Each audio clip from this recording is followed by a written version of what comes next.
யாழ்ப்பாணத்தில் ஓய்வு பெற்ற ஆசிரியை ஒருவர் மீது லண்டன் வாழ் மகளால் தாக்குதலுக்குள்ளான சம்பவம் ஒன்று இடம்பெற்றிருக்கின்றது. அந்த சம்பவம் தொடர்பில் மேலும் தெரிய வருகையில், அந்த ஆசிரியைக்கு 2 பிள்ளைகள் உள்ள நிலையில் தனது மகனுக்கு தனது சொத்துக்களை எழுதி வைத்ததுதான் இந்த தாக்குதலுக்கான காரணம் என்று தெரிய வந்திருக்கின்றது.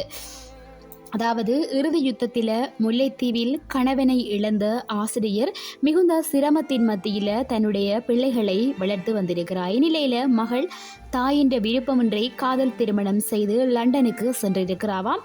மகனும் பொறியியல் படிப்பை முடித்துவிட்டு வெளிநாட்டில் வேலை செய்து வந்திருக்கிறார்.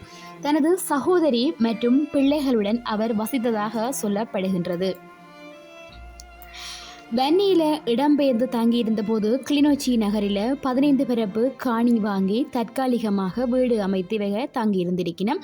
அத்தோட யாழ்ப்பாணம் ஏனையின் வீதியோரமாக உள்ள கோடிக்கணக்கான மதிப்புள்ள 8 பரப்பு காணியுடன் கூடிய வீடு ஒன்று தாயின் பெயரில் இருந்திருக்குதாம்.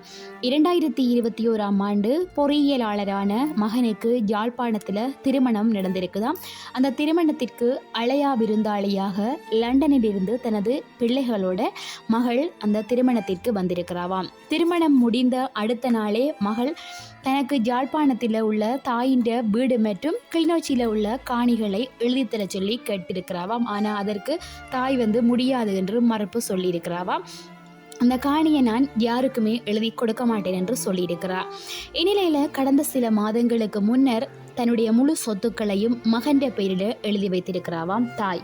இதனை மகள் கேள்விப்பட்ட நிலையில் கடந்த சில நாட்களுக்கு முன்பு லண்டனில் இருந்து தாயோட கடுமையாக சண்டையிட்டிருக்கிறாவாம்.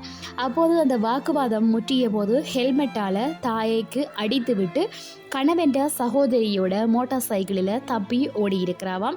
இதன் பின்னர் தாயை அந்த உறவினர்கள் எல்லோரும் மீட்டு வைத்தியசாலையில் சிகிச்சைக்கு அனுமதித்திருக்கிறோமா. இந்த சம்பவம் தொடர்பாக தாயார் போலீஸில் முறையிட்டு வருவதாக சொல்லப்படுகிறது. இந்நிலையில் சகோதரியால் தாயார் தாக்கப்பட்ட சம்பவத்தை அறிந்த மகன் நாடு திரும்பி தற்போது போலீஸில் முறையிட நடவடிக்கை எடுத்து வருகிறதாக கூறப்படுகின்றது. சொத்துக்காக பெற்ற தாயை தாக்கும் அளவிற்கு நடந்திருக்கின்ற சம்பவம் மிகுந்த வேதனையை அளிக்கின்றது. சொத்துக்காக யாரும் என்னவும் செய்வார்கள் என்ற நிலைதான் தற்போது உருவாகி வருகிறது. இந்த பதிவு யாரையும் காயப்படுத்த வேண்டுமென்றோ அல்லது தவறிழைத்தவர்களை வெளியுலகிற்கு கொண்டுவர வேண்டும் என்பதோ இல்லை.